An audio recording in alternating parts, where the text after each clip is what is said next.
Hello, I'm John Rossi, a touring drummer with a love of all things animal. When I'm on the road, I visit as many zoos, aquariums... Hey, wait a minute. What's going on? Hey, what's going on there? Hello? Hello?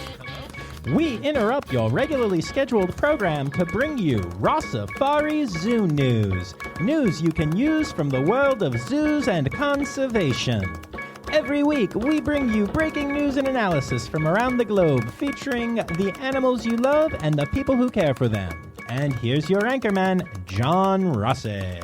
Hi, hello, how are you? Welcome back to Rossifari Zoo News, your look at everything going on in the world of zoos, aquariums, conservation, and general animal weirdness. Except this week, it's not that, because we are doing a special edition of the podcast. So I shared this on socials recently, and I think it's worth delving into. So our friends at Sedgwick County Zoo released a blog entry, an article, call it what you will, on their website about the damage that AI animal videos is causing to the conservation world, to the zoo world, to the animal world, to all of the things. And it was such a great article. It was so well written. It was so awesome that I shared it. And not only did I share it, but normally, you know, those of you that follow along and really pay attention on socials, you'll notice that when I share something, I usually give a bit of a caveat. I'll say, I agree with most of this, or like a lot of this aligns with how I feel, or whatever. But in this case, I didn't have to do that because I really loved the article. So I highly recommend that you go to Sedgwick County Zoo's social media pages or to their webpage and find this and read it. It is a darn good read. And I wanted to talk about it on today's episode and kind of make it a focus. And so I was pretty happy when the author of the article reached out to me to thank me for sharing it. And I was like, hey, yeah, you're cool. I was happy to share it. By the way, want to come talk about it on Zoo News? And she said yes. So her name is Chelsey James, and she works at Sedgwick County Zoo, and she wrote this really great article, and now she's going to talk to y'all all about it. And so that's what we're going to spend this Zoo News time learning about and talking about. You do not need to read the article before you listen to this. We cover some of the stuff in it. But again, I do recommend going and checking it out either before or after. And I just think it's a really good article. And it delves into the reality that AI is a thing right now. And it's probably not going away.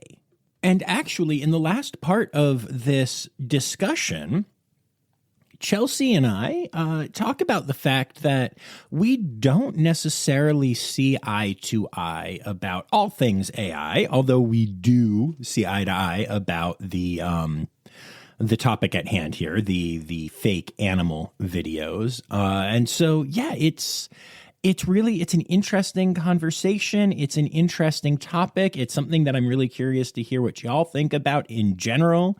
AI usage by conservation organizations, all of that stuff. And one of the points that gets brought up by Chelsey is, you know, like I mentioned here a moment ago, AI is here to stay. And if you accept that as a reality, then what do you do about that? Do you ignore it? Do you embrace it? What do you do? What do you do as a conservationist? So that is a thing that we talk about after discussing the article. And I'm really excited to share it with you all. So without further ado, here is my very unexpected but wonderful conversation with Chelsey James. Enjoy, y'all.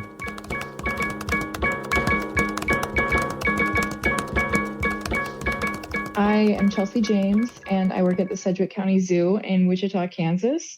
I am the marketing manager here, and I have been for about 3 years now, but I've been doing this line of work for, I would say, around 7 or 8 years. which is crazy because you look 20, but that's besides the point. So, I didn't realize you could start so young, but good for you. Thank you. Yes. So tell me, we're here to talk specifically about an article that you wrote, a blog, whatever you want to call it. And so go ahead and tell me just the overall basis of it, and then we'll chat more about it in detail. Yeah, absolutely. So I kind of noticed something recently where I was seeing a lot of these videos pop up on my feed and on friends' feed of animals doing just really weird things. And a lot of them, you could tell, okay, this isn't real. I'm thinking things like a group of bunnies jumping on a trampoline, kangaroos jumping on a trampoline. But then it started going as far as seeing videos of gorillas acting in ways that they do not normally behave, or chimpanzees. I don't know what it is about these AI videos and primates, but there are a lot of them out there. And I personally noticed that they were really starting to depict these animals in ways that are not accurate. So I was seeing a lot of this out there, and I was starting to see it in ways that I feel AI shouldn't be used for. And yes, that is a personal preference, but I started to realize that no one is talking about this. We're seeing all this content daily, and no one out there is saying this is real or this is not, this is okay or this is not, or this is how this animal should behave, or maybe it's not. And so I thought, here at the zoo, I have a really good way to amplify my voice. I am just one person, but if I write this blog, it can go through the zoo and hopefully reach other AZA organizations, hopefully reach other people who are watching these videos, who love animals just as much as I do, and start to realize, okay, maybe this isn't the best thing to engage with. So I wrote this blog. I titled it The Reality of AI Animal Content. And one thing I do want to preface is I do not believe AI is bad. I believe AI is a tool that can be used in the right ways if you teach yourself how to use it. And I think it's here for the long run, really. But I do want to say that the ways that it's being used with specifically AI animal-generated content is becoming detrimental to conservation organizations and just learning about these species as a whole. Yeah, no, that makes a lot of sense to me. And so it's interesting to me because I have people send me things for my Zoo News episodes, obviously. And over the last month, not a lot, but every week I have had at least 1 to 2 fake stories shared with me. And I've caught them all. And I've actually put them on the episode and talked about the fact that, like, hey, so this was sent to me by multiple people. And as always, thank you for sending stuff. But this is AI and it's creeping in there. And like I know that there's the day coming where I'm running late and busy and one slips past me and then I have to make the apology. I really try to not let that happen. But like it might at some point, because it's so realistic. But so it's funny because I saw your blog and I was actually trying to figure out how to cover it on Zoo News because I was like, this is so good. I literally just want to read the whole thing, but that's not really what I do. But I kind of like, I'm not going to word it better than this. And then I went to find it again. I went on Instagram and I saw I had new messages and one of them was you saying, hey, thanks for sharing this. And I'm the person who wrote it and stuff. And so I was like, ooh, I know how to cover this now. I'll just have you on the podcast. So that's how that timed out, which I thought was really funny. I was literally going to look it up again to figure out how to cover it. And you had messaged me. That is crazy. I love that coincidence. Yeah, it was so cool. So, let's talk about a couple of kind of let's go a little deeper into why you think this is so detrimental. And by the way, like I said, yeah. I agree with everything in the article. It was one of the best written things I have seen in a long time. Normally when I share stuff, I'm very careful to say like I agree with most of this or something like that. If there is something, but I was just like, yeah, everybody go read this. Oh, thank you. That truly means a lot. Well, I would say first of all, I work at an AZA zoo. So seeing these things come across my feed daily starts to be a little concerning when I know that there are zoos out there putting out, and not just zoos, any, reputable wildlife organization. I know there are people putting out real entertaining, educational content. And when I start seeing these things come into the feed, I know that it starts to, I want to say, maybe warp your expectation or distort your expectations of animal behavior. But I do have also a really unique perspective on this because I myself am a wildlife photographer and videographer. So in that aspect of it, I know that people start seeing these things and they start to compare it to the real world content.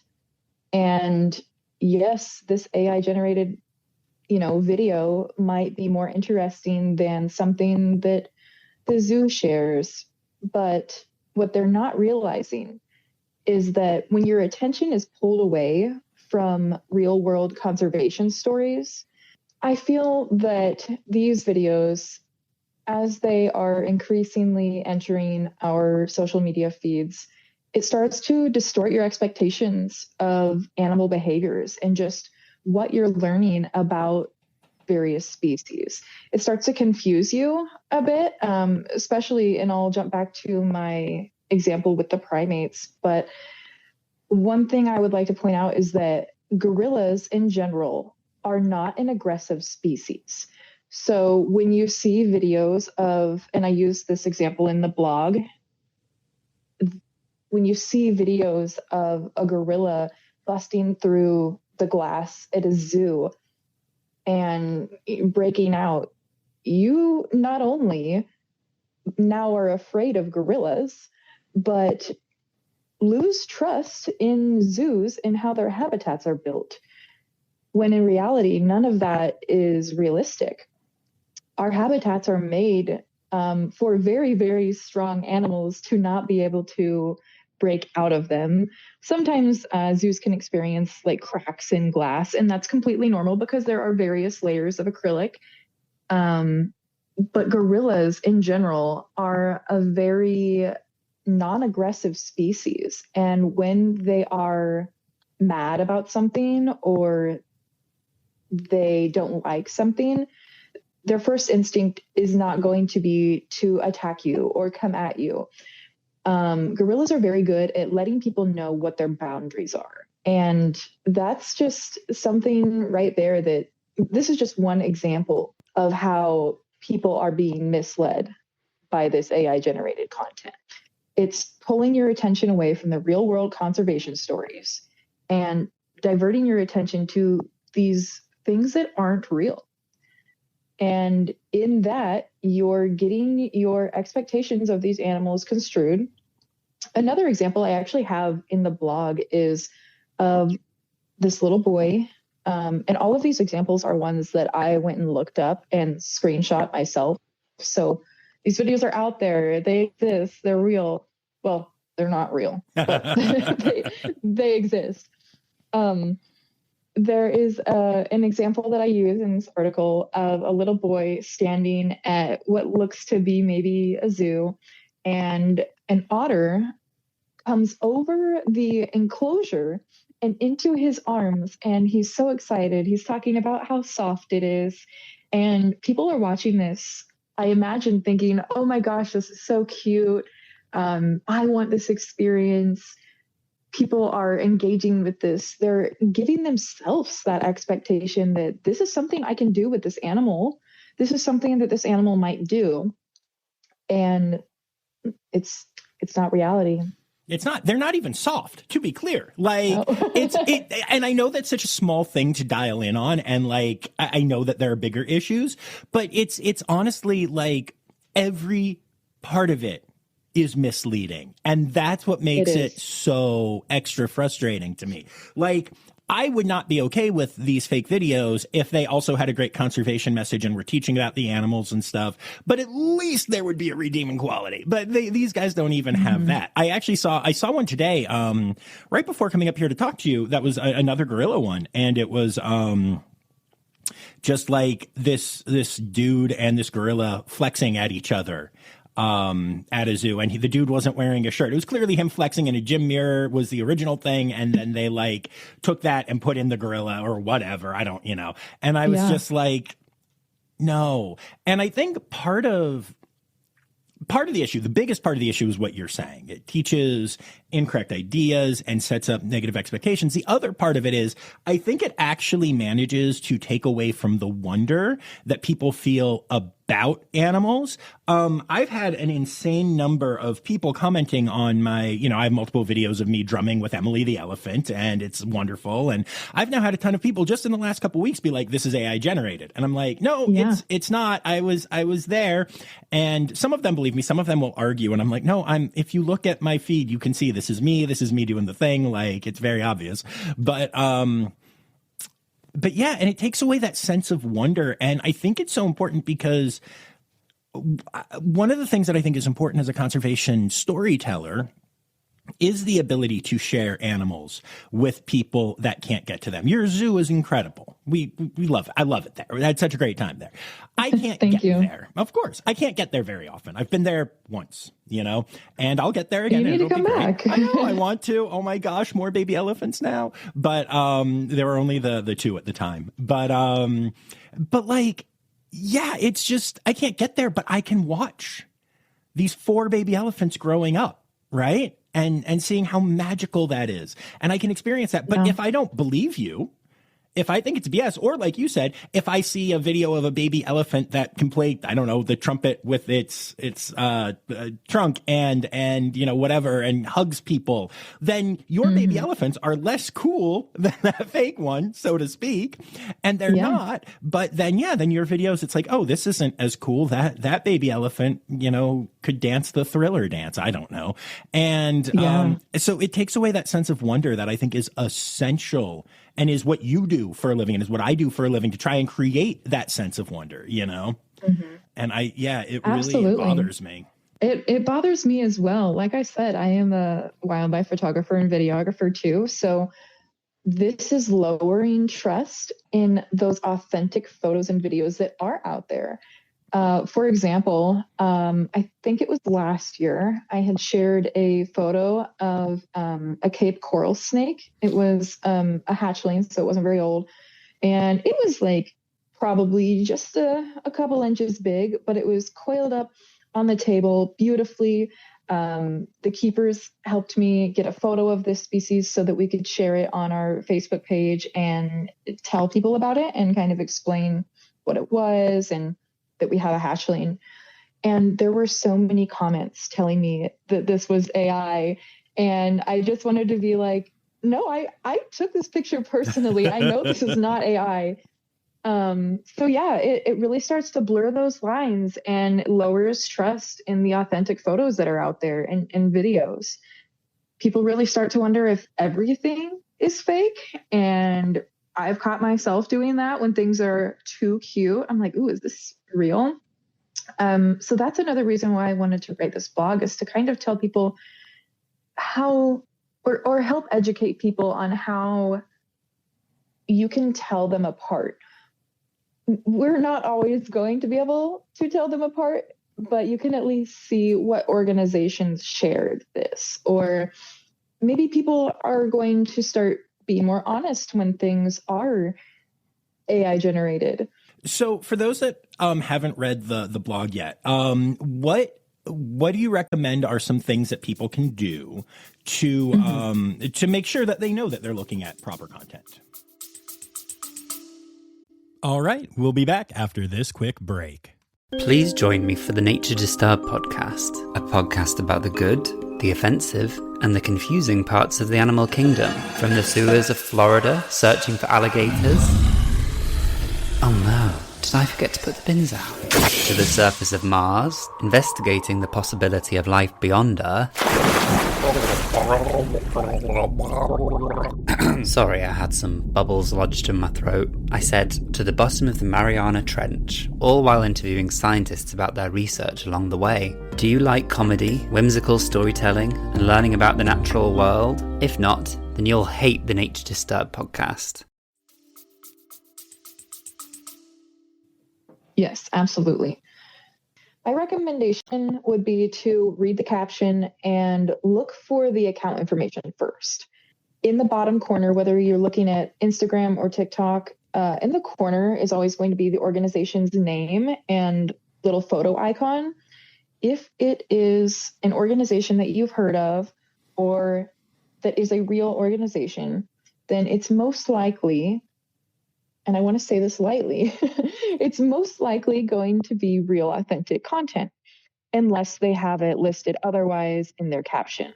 Some other red flags that I would look for are it not having a location or a facility tag or any kind of credit to a photographer. Some of the examples that I actually found when looking for these in the caption made it sound like they were real, but it did not say what organization they were from or what photographer had filmed it.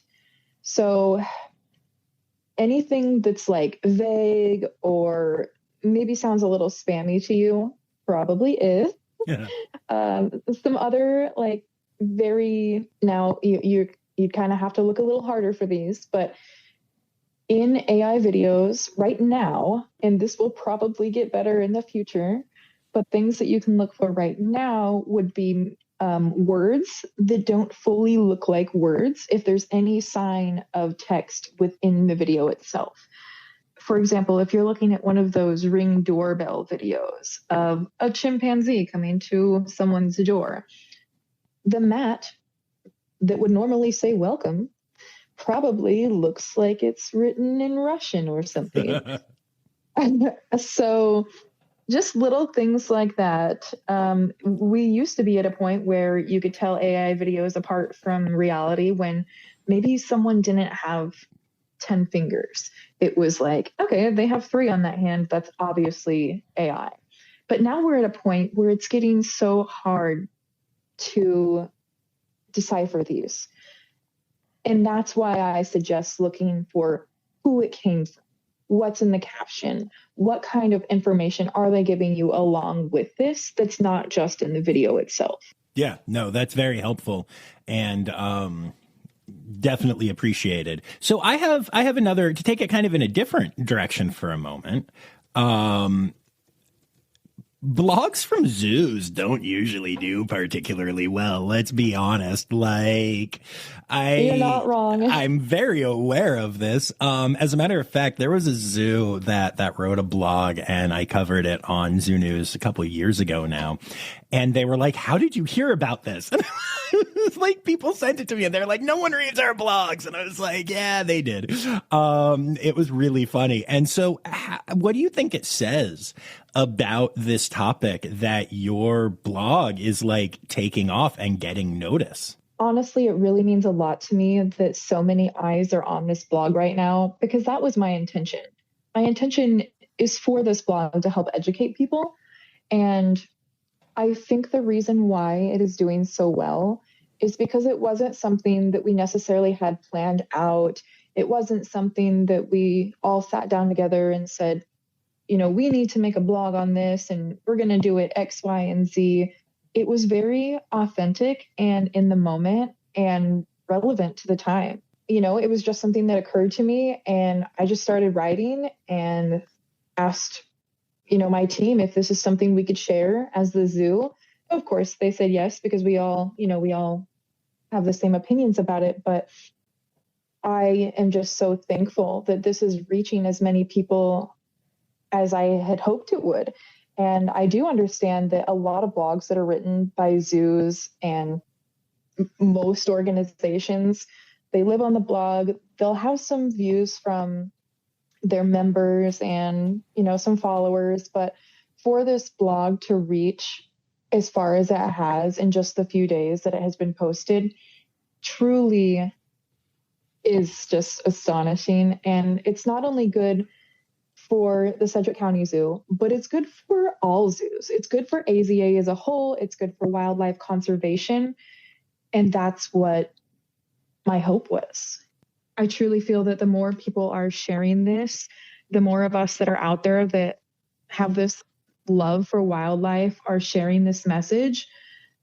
I hope that this shapes the future of how we look at AI generated content or wildlife content in general. Yeah, absolutely. I think you've done a great job with that. Now, are you willing to admit that this entire thing was actually written by AI? So no, I'm going to be completely honest. I do like using AI in certain ways. As I said at the beginning of this podcast, I do feel that AI is a tool. It's here for the long run. It's something that we should all be using, and it's going to benefit us in different ways. So this blog, it did have some outlines that AI helped me make. All of the information is authentic. All of it still came from me. But as far as organizing it, AI helps. Interesting. See, I struggle with that because of the environmental impact of AI and how much water it burns through and everything. Mm-hmm. But I also do agree that it is here to stay. So I've been trying, in my own brain and for Rossifari, which, by the way, I do basically all of this completely myself. So AI would help, an assistant would help, interns would help, 30 people would help. But, but for now, I'm I don't know that I can justify for myself. And I think everyone in every organization is different, but I have a hard time justifying the environmental cost, but I assume and hope that will get better over time. I don't know. It's such an interesting thing to think about. I know. I think about this a lot. I would consider myself a conservationist, and I think about the impact that it has with the water usage a lot. And what my hope is, and I don't know if this is going to be in your podcast or not, but my hope is that since it's not going away, and since it is something that everyone is using, my hope is that we'll figure out better ways to utilize it. And maybe in the long run, it won't have such of an effect on our planet. I don't truly have an answer, but I know it's not going away. So it's a hard thing to talk about. It's a hard thing to think about. And I think a lot of people probably try to not think about it. That's fair. To be honest. Yeah. Yeah, it's interesting because I almost said to you, I almost said the words, I don't use AI, because I don't intentionally use ChatGPT or generative AI or anything like that. But then I remembered that now even a Google search uses AI, whether you want it to or not. And so you can't even say that you don't use it if you don't intentionally. I don't know. It's such a weird, and it's such a new thing, and it's growing so much faster than any tech I've seen in my lifetime that it's a very interesting conversation, and there's going to be good and bad and all of that, The conservation world is just catching up on the good and bad of social media, which has been around for a long time now, and now AI is here, and it's hello, figure me out. And I think we all are trying to. It is definitely amplified, and AI is growing exponentially. Technology is growing exponentially. My phone, for example, I recently got a new phone, and the whole entire phone has AI just built into it. Mm-hmm. You press a button on the side, and suddenly your phone is AI. So we can't get away from it, unfortunately. But what we can do is learn how to use it ethically. Yeah. All right. Is there anything else that you want to say about this article, your experience, anything cool going on at Sedgwick County Zoo, any of those types of things? There's always something cool going on at Sedgwick County Zoo. We have our 4 baby elephants right now, and they just bring so much joy. And we also have our baby chimpanzees, which are constantly going viral. I love them so much. I got to meet them. It was so good. It was so good. You're one of the lucky ones. People from all over the world love them, and they always talk about coming to see them. So, Sedgwick County Zoo is honestly, in maybe this is just my opinion because I work here, but I think it's one of the best zoos in the US. We are under some construction right now. We're having our new barn built because we're expanding our elephant habitat. We're getting a new barn built for all of these littles that we have right now. So this winter, it does get really cold here in Kansas, let's be honest. A lot of the time they're going to be inside their barn, so people aren't going to be able to see them as much this winter, simply because of our construction, getting that new barn built, and we just want to make sure that we're doing what's best for the elephants during this time. So if you're not seeing as much content out there about our elephants, that is probably why. But I, as the photographer here, will continue to go in and get those videos for you guys and get those photos and work with the keepers as much as I can to make sure that we're still getting that out there. Awesome. Well, thank you so much for taking the time to do this. Yeah, of course. Thank you so much for having me on here. It's truly been a pleasure. And like I said earlier, I'm just so grateful that this blog or article is reaching so many people. Awesome. Have a good one. Thank you. Animal, animal, animal holidays. Animal, animal, animal holidays. All right. So, that ended up taking up our episode, and I'm really glad that we got to have that conversation. You'll actually be hearing more from Chelsey during the holiday special. So exciting stuff. And speaking of holidays, it is December, which is not a month that has an animal month, but we do have a couple of animal holidays coming up. So the 13th is the National Day of the Horse and the National Day of the Seahorse. Because I guess because they both have horse in the name, they have to have the same day. That's just ridiculous. I love that it's phrased the same way. Like, I don't know the story behind how the National Day of the Horse also became the National Day of the Seahorse, but I feel like there's a story there. And I feel like the Seahorse people should be fighting to make it the National Day of the Seahorse and then the National Day of the Land Horse. Much like how we know that tree kangaroos are the, correct name for tree kangaroos. And then what people call normal kangaroos, red kangaroos, ground kangaroos, etc., are land kangaroos, right? At least in my mind. Anyway, and then the 14th is International Monkey Day. And those are your animal holidays for the week.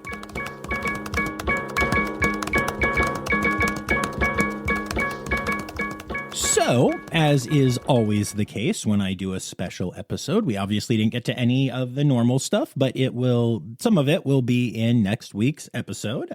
We keep all those stories. And I will still say thank you to everyone who contributed this week because I do appreciate y'all. But before we get to all of that, I do want to remind y'all there are a couple of ways that you can support Rossifari right now. So you can go to my stories or links and you can purchase a limited edition Kangaroos in Trees. Why are they in trees? Rossifari shirt or hoodie. You can also purchase a Rossifari ornament there. And also don't forget that if you use the link on my Instagram to go to follow and get follow bracelets for yourself or people, I get like 10% of your total purchase just if you follow my link. You have to follow the link for that to work, but I appreciate all of you that have done that already. And if you haven't used it yet, there is a code Rossifari20 to get 20% off your entire order at follow. So you can go to my page and follow the link to do that. And then, of course, always accepting new patrons. So, patreon.com/Rossifari to support the pod for as little as $3 a month. And if you go to our Binturong or Red Panda level, you also get a free sticker each month from our friends at the Cappy Trails.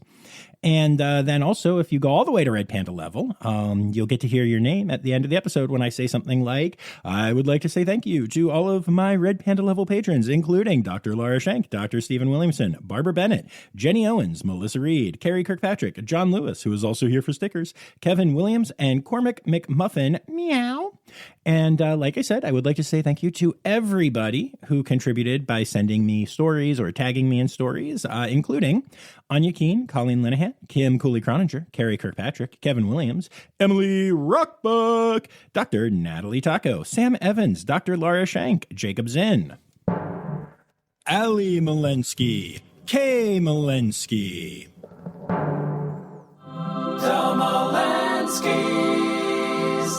Kevin Williams, Holly Page, Jay Meredith, Nikki Morley, Dr. Zoe Rossi, Barbara Bennett, Ken Tryon, Ann Yoshioka, Marianne Rossi, April Taylor, Nancy Fetters, Alexa Lopez, Alyssa Buchter, Colin Yates, Chelsey James, and Rudy Lindmer. Thank you all so much for contributing. So we will be back on Tuesday with our last interview episode of the year, and then back on Friday with our last Zoo News of the year. And then the Tuesday after that will be the holiday special, and we'll be doing a couple of rerun episodes until we get into our January episodes. So again, thanks for understanding. Actually, a lot of you reached out and said that you were happy I was taking a break, proud of me for taking a break, etc. One person even said that if anybody gives me any crap about it, that I can send them her way, and I appreciated that a lot. So yeah, y'all are such a great community, and I appreciate y'all so much. But don't forget, with all of that being said, there is something really important I need to tell you, which is that the words Newsy credits backwards are Steiderk Yuswen. The Rossifari podcast is produced, hosted, and engineered by John Rossi. Editing and fact-checking by John and Dr. Zoe Rossi. Our theme song is Sevens by Nathan Burke, performed by Nathan and John. Interrupting John theme and additional voices by Taylor Isaac Gray.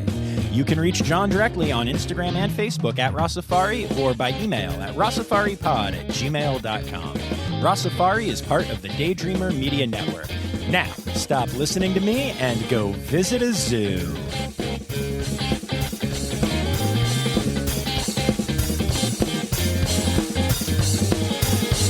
Alyssa Buchter.